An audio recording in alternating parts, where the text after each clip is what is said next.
Hello viewers, நான் அனிதா. இன்னைக்கு நம்ம பார்க்க போறது 12th standard maths chapter 1 applications of matrices and determinants exercise 1.6ல second sum. Question என்ன கொடுத்திருக்காங்கன்னு பாத்தீங்கன்னா find the value of k for which the equations னு சொல்லிட்டு மூணு linear equations கொடுத்துட்டாங்க have இந்த மூணு type of solution அப்படின்னு சொல்லி கொடுத்திருக்காங்க. So first நம்ம என்ன பண்ணுவோம், இந்த linear equation எல்லாத்தையும் நம்ம matrix form convert பண்ணி எழுதுவோம். Next augmented matrix எழுதுவோம். அதுல இருந்து நம்ம row reduce பண்ணி ரோ எக்கலன் ஃபார்ம் கண்டுபிடிக்கணும். ஃபர்ஸ்ட் இந்த ஸ்டெப் நம்ம ப்ரொசீட் பண்ணி முடிக்கலாம். ஸோ ஃபர்ஸ்ட் ஸ்டெப் என்னது, கொடுத்துருக்க லீனியர் ஈக்குவேஷன்ஸ் எல்லாத்தையும் நம்ம இப்போ மேட்ரிக்ஸ் ஃபார்மா கன்வெர்ட் பண்ணி எழுதணும். எக்ஸோட கோஎஃபிஷியன்ட் கே, ஒய்யோட கோஎஃபிஷியன்ட் -2, ஜியோட கோஎஃபிஷியன்ட் 1. இங்க எக்ஸோட கோஎஃபிஷியன்ட் 1, ஒய்க்கு -2k, ஜிக்கு 1, எக்ஸுக்கு 1, ஒய்க்கு -2, ஜிக்கு k.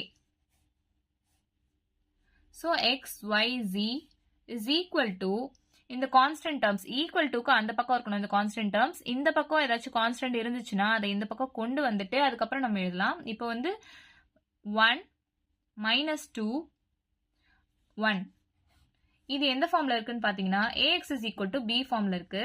ஸோ aன்றது இந்த டேர்ம், bன்றது இந்த டேர்ம். ஸோ நெக்ஸ்ட் ஸ்டெப் நம்ம ஆக்மெண்டட் மேட்ரிக்ஸ் எழுதணும்.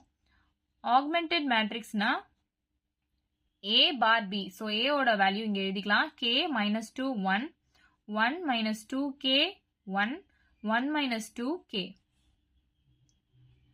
பார் இது மேட்ரிக்ஸ் கிடையாது. பார் b ஓட வேல்யூ வந்து இது 1 -2 1. ஸோ நம்ம எடுத்தோம்னா இது ஃபுல்லாவே தான் ரோவா எடுக்கணும். இது தனி மேட்ரிக்ஸ்லாம் கிடையாது, இது பார். ஸோ நெக்ஸ்ட் ஸ்டெப் என்னன்னா ரோ எக்கலன் ஃபார்ம் கொண்டு வரணும். இந்த டேர்ம் இந்த டேர்ம் இந்த டேர்ம் இந்த ட்ரையாங்கிள் ஃபார்ம்ல இருக்க இந்த மூணு டேர்மையும் நம்ம 0 கொண்டு வர ட்ரை பண்ணணும். ஃபர்ஸ்ட் டேர்ம் வந்து நமக்கு 1 இருக்கணும். இங்க ரெண்டு பிளேசஸ்ல 1 இருக்கு. நம்ம எந்த ரோவை இன்டர்சேஞ்ச் பண்ணலாம் R1 கூட அப்படின்னு பாத்தீங்கன்னா எது 0 கொண்டு வருது, -2 இத மைனஸ் பண்ணாதான் +2 வந்து 0 வருமா. இங்க வந்து k டேர்ம் இருக்கிறதுனால அது 0 கொண்டு வர முடியாது. ஸோ நம்ம என்ன பண்ணலாம், இந்த ரோவையும் இந்த ரோவையும் இன்டர்சேஞ்ச் பண்ணலாமா. So R1 interchanging with R3. So R3 ஓட வேல்யூ மேல எழுதிக்கலாம். 1 -2k 1. R2 அப்படியே தான் இருக்கும். 1 -2k 1 -2. நெக்ஸ்ட் R1 ஓட வேல்யூ k -2 1 1. ஸோ நெக்ஸ்ட் நம்ம இந்த டேர்ம் இந்த டேர்ம் இந்த டேர்ம் மூணு டேர்ம் தான் நம்ம 0 கொண்டு வர ட்ரை பண்ணோம் இல்லையா. அப்போ என்ன பண்ணலாம், R2 எப்படி எழுதலாம்னா 1 - 1 0 ஆயிடுமா. ஸோ R2 - R1 பண்ணலாம். அதே மாதிரி R3 எப்படி எழுதலாம், R3 -k into R1 பண்ணா k - k 0 ஆகும் இல்லையா. ஸோ k into R1 அப்படின்னு எழுதிக்கலாம். ஸோ இது இப்போ ரஃபா இங்க நான் எழுதுறேன். R2 ஓட வேல்யூ R2 என்னது 1 -2k 1 -2 மைனஸ் R1 என்னது -1 +2 -k -1. ஸோ 1 - 1 0 ஆயிடும். 2 -2k அப்படின்னு எழுதலாமா. இது வந்து 1 - k ஆயிடும். இது -3 ஆயிடுமா. நெக்ஸ்ட் R3 இங்க ரஃப் கால்குலேஷன் போடுறேன். R3 வந்து k -2 1 1 அதை எடுத்து எழுதிட்டேன். -k into R1 தானே. ஸோ -k into R1 ஓட value 1. So k into 1 k தான். -k into -2 அப்ப ரெண்டு மைனஸும் சேர்ந்து பிளஸ் ஆயிடும். +2k அப்படின்னு எழுதலாமா. So -k into k -k square ஆயிடுமா. -k into 1 -k. ஸோ இதை சால்வ் பண்ணனா k - k 0 ஆயிடும். இதை வந்து நம்ம 2k - 2 எழுதலாமா. நெக்ஸ்ட் இதை வந்து 1 - k ஸ்கொயர் எழுதலாம். இதை வந்து 1 - k எழுதலாமா. ஸோ இதுதான் நம்ம R3 ஓட வேல்யூ. ஸோ இப்போ எல்லாத்தையும் இங்க எடுத்து எழுதிக்கலாம். ரோ 1 அப்படியே எழுதிக்கோங்க. 1 - 2k 1. R2 இங்க கண்டுபிடிச்சிருக்கோம். 0 2 - 2k 1 - k -3. R3 வந்து இங்க கண்டுபிடிச்சிருக்கோம். 0 2k - 2 1 - k square 1 - k. So இப்போ இந்த டேர்ம் 0 ஆயிடுச்சு, இந்த டேர்ம் 0 ஆயிடுச்சு. இந்த டேர்ம் நம்ம 0 கொண்டு வர ட்ரை பண்ணோம்.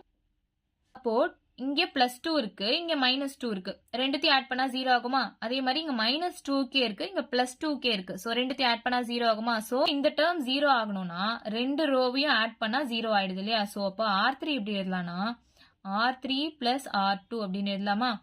சோ இப்போ இங்க எழுதலாம். ஃபர்ஸ்ட் ரோ அப்படியே இருக்கும், 1 - 2k 1.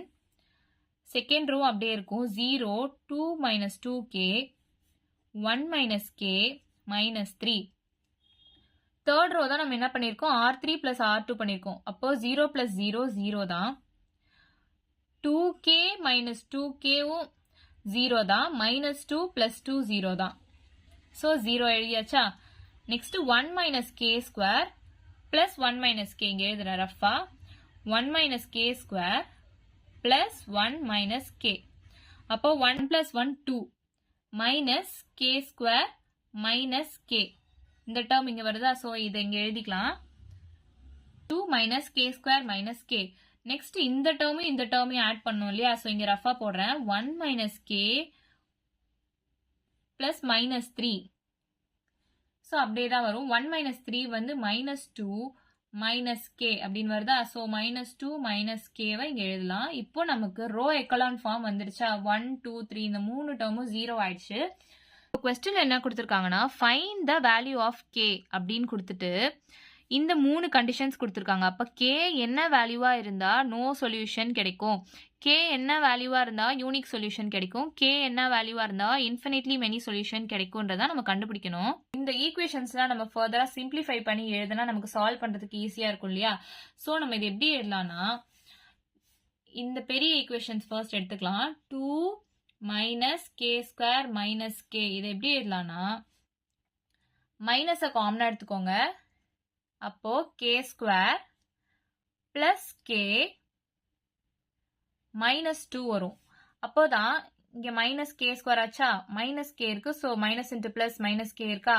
சோ +2 இருக்கு, so minus into minus plus ஆயிடும். சோ இந்த மாதிரி நம்ம மைனஸை காமனா எடுத்து ஸ்பிளிட் பண்ணி எழுதிக்கலாம்.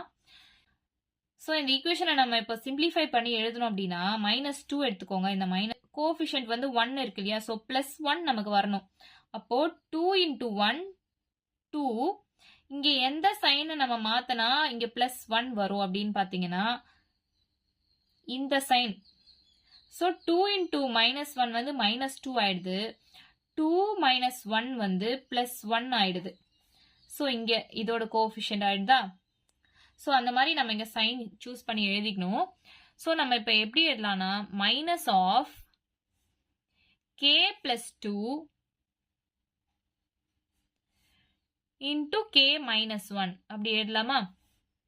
ஸோ இதை நம்ம மேட்ரிக்ஸ் ஃபார்ம்ல எழுதிக்கலாம். 1 - 2k 1 0 2 - 2k 1 - k -3 0 0.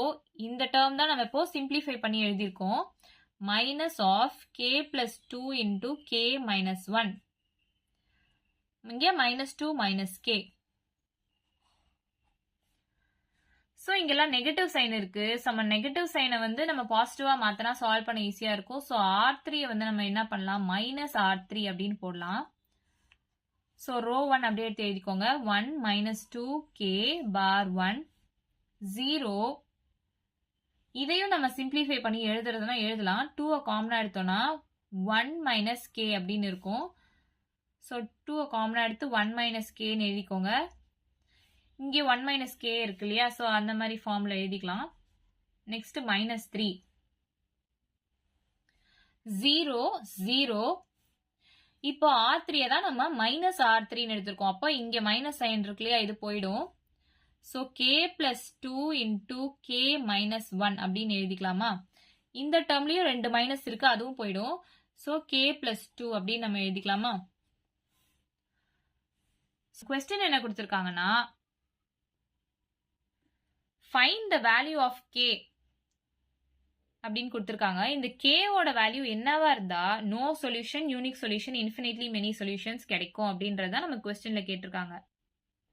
So first case வந்து நோ சொல்யூஷன் அப்படின்றதுக்கு k ஓட வேல்யூ என்ன இருந்தா நமக்கு நோ சொல்யூஷன் அப்படின்றத நம்ம கண்டுபிடிக்கணும். ஸோ இப்போ நோ சொல்யூஷன் கண்டிஷன் படி அந்த 3 கண்டிஷன்ஸ் பார்த்தோம் இல்லையா, அதில் நோ சொல்யூஷன்னா என்ன, rank of A must not be equal to rank of augmented matrix A bar B. இது ரெண்டுமே ஈக்குவலா இருக்கக்கூடாது, அப்பதான் நோ சொல்யூஷன் என்ற கண்டிஷன் சாட்டிஸ்ஃபை ஆகும் இல்லையா. ஸோ அப்போ நம்ம ஃபர்ஸ்ட் 0 சப்ஸ்டியூட் பண்ணி பார்க்கலாம் கேக்கு. இந்த கடைசி ரோல வந்து 0 0 தான் இருக்கும். ஸோ 0 பிளஸ் 2 2 ஆயிடும். 0 மைனஸ் 1 மைனஸ் 1 ஆயிடுமா. ஸோ 2 இன்டூ மைனஸ் 1 மைனஸ் 2 அப்படின்னு ஆகும். ஸோ இப்போ இங்க வேல்யூ இருக்கும். அதே மாதிரி இங்க 0 போட்டாலும் இங்க 2 இருக்கும். ஸோ இங்கேயும் வேல்யூ இருக்கும். ஸோ அப்போ ரேங்க் ஆஃப் ஏ வந்து இந்த பார்ட்டோட நான் ஜீரோ ரோஸ் தானே எடுக்கணும். ஸோ இங்கேயும் நான் ஜீரோ ரோ தான், இதுவும் நான் ஜீரோ ரோ தான், இதுலயும் நான் ஜீரோ ரோ தான். அப்போ ரேங்க் ஆஃப் ஏ வந்து 3 ஆயிடும். நமக்கு வந்து ரெண்டுமே ஈக்குவலா இருக்கக்கூடாது இல்லையா. So k is equal to 0 substitute பண்ண முடியாது. நெக்ஸ்ட் நம்ம k is equal to 1 substitute பண்ணி பார்க்கலாம். அப்படி 1 சப்ஸ்டியூட் பண்ணும்போது இந்த k வந்து என்ன, k plus 2 into k minus 1. இது எப்படி பண்ணலாம்னா 1 plus 2 into 1 minus 1. So 3 into 1 minus 1 0 வந்து 0 ஆயிடும் இல்லையா. இந்த டேர்ம் 0 ஆயிடும். அப்போ ரேங்க் ஆஃப் ஏ வந்து 2 ஆயிடுமா. ஏன்னா இந்த 0 0 0 ஆயிடும். இந்த ஃபுல் ரோ 0 ஆயிடுச்சுன்னா நான் ஜீரோ ரோஸ் தானே ரேங்க்னு சொல்லுவோம் நம்ம. ஸோ 2 ரோ மட்டும் இருக்கும் இல்லையா நான் zero Roaza. So rank of ஏ வந்து 2 ஆயிடும். ஆனா ரேங்க் ஆஃப் ஏ பார் பின்னு பாத்தீங்கன்னா இங்க 1 சப்ஸ்டியூட் பண்ணி பாருங்க. 1 பிளஸ் 2 வந்து 3. ஸோ இது வந்து 0 ஆகாது. அப்போ ரேங்க் ஆஃப் ஏ பார் பினா ஃபுல் ரோவையும் பார்க்கணும். 1 2 3. அப்போ ரேங்க் ஆஃப் ஏ பார் பியோட வேல்யூ 3 ஆயிடும். ஸோ இந்த கண்டிஷன் சாட்டிஸ்ஃபை ஆகுது. அப்போ rank of A is not equal to rank of A bar B. So it has no solution அப்படின்னு நம்ம எழுதிக்கலாம். நெக்ஸ்ட் செகண்ட் கேஸ் பாத்தீங்கன்னா யூனிக் சொல்யூஷன் கிடைக்கணும். கேவோட வேல்யூ என்னவா இருந்தா யூனிக் சொல்யூஷன் கிடைக்கணும்ன்றதா கண்டுபிடிக்கணும். இந்த டேர்ம் வந்து எப்படின்னா rank of A is equal to rank of A bar B is equal to N. என்னன்றது வந்து XYZ இருக்கு இல்லையா. ஸோ 3 என்னோட வேல்யூ இங்க 3. அப்போ ரேங்க் ஆஃப் ஏவும் 3 இருக்கணும், ரேங்க் ஆஃப் ஏ பார் பியும் 3 இருக்கணும் அப்படின்றத நம்ம இப்போ பார்க்கணும். அப்போ கே வேல்யூ என்ன இருக்குன்றதா கண்டுபிடிக்கணும். ஸோ இப்போ இங்கே வந்து நம்ம k minus 2 போட்டோம்னா minus 2 plus 2 0 ஆயிடும். இங்கேயும் minus 2 plus 2 0 ஆயிடும். ஸோ இந்த ஃபுல் ரோ 0 ஆயிடும்.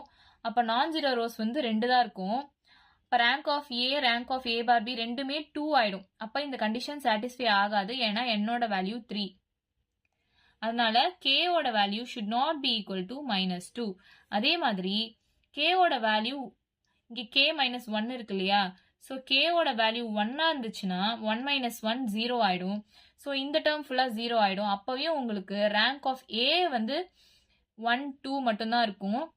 அதனால நமக்கு இந்த கண்டிஷன் சாட்டிஸ்ஃபை ஆகாது. நமக்கு 3 வரணும். அப்போ k ஓட value should not be equal to 1. இப்போ k ஓட value not equal to minus 2, k ஓட வேல்யூ not equal to 1 இருந்தாதான் ஸோ இது யூனிக் சொல்யூஷனா இருக்கும். நெக்ஸ்ட் தேர்ட் கண்டிஷன் என்னன்னா infinitely many solutions. Infinitely many solutions. இதான் நம்ம தேர்ட் கண்டிஷன். இப்போ k ஓட வேல்யூ என்னவா இருந்தா infinitely many solutions இருக்கும் அப்படின்னு கேட்டிருக்காங்க. infinitely many solution என்ற கண்டிஷனுக்கு rank of a should be equal to rank of a bar b which is equal to 2. அது வந்து less than n இருக்கணும். இங்க n-ன்றது வந்து xyz, அதாவது unknown terms ஓட வேல்யூ தான் n நம்ம சொல்லுவோம். இங்க n வந்து 3 இருக்குது. ஸோ இந்த ரெண்டும் வந்து 2 இருக்கணும் ரேங்க். ஸோ ரேங்க் ஆஃப் ஏவும் ரேங்க் ஆஃப் ஏ பார் பியும் வந்து 2 இருக்கணும். k is equal to minus 2 போட்டு பார்க்கலாம். minus 2 போட்டு பார்த்தா இந்த டேர்ம் 0 ஆயிடுமா. ஸோ minus 2 plus 2 இந்த டேர்மும் 0 ஆயிடும். அப்ப ரேங்க் ஆஃப் ஏவும் 2 கிடைக்கும், ரேங்க் ஆஃப் ஏ பார் பியும் 2 கிடைக்கும். ரேங்க் ஆஃப் ஏனா இந்த டேர்ம் மட்டும் பாருங்க. ரேங்க் ஆஃப் ஏ பார் பினா இந்த ஃபுல் டேர்ம் எடுத்து பார்ப்போம் இல்லையா. ஸோ அப்பயும் minus 2 போட்டா minus 2 plus 2 0. இந்த டேர்ம் 0 ஆயிடும். ஸோ இந்த ஃபுல் ரோ 0 ஆயிடும். அப்ப ரேங்க் ஆஃப் ஏ பார் பியும் 2 தான் நம்ம எழுதுவோம் இல்லையா. ஸோ k ஓட வேல்யூ minus 2 இருக்கும் போது rank of a ஓட value 2, rank of a bar b ஓட value 2 which is less than n. so இந்த கண்டிஷன் சாட்டிஸ்ஃபை ஆகுதா. so infinitely many solutions வந்து k minus 2 இருக்கும் போது கிடைக்கும் நமக்கு. so நமக்கு கொடுத்திருக்க கொஸ்டின் படி பார்த்தோம்னா ஃபர்ஸ்ட் என்னது நம்ம எப்படி எழுதலாம் ஆன்சர் அப்படின்னு பார்த்தீங்கன்னா நோ சொல்யூஷன் அப்படின்னு எப்போ கிடைக்கும்னா when k ஓட வேல்யூ is equal to 1 இருக்கும் போது கிடைக்கும். அதே மாதிரி யூனிக் சொல்யூஷன் எப்போ கிடைக்கும்னா when k is equal to -2 and k is not equal to 1 அப்போ கிடைக்கும்.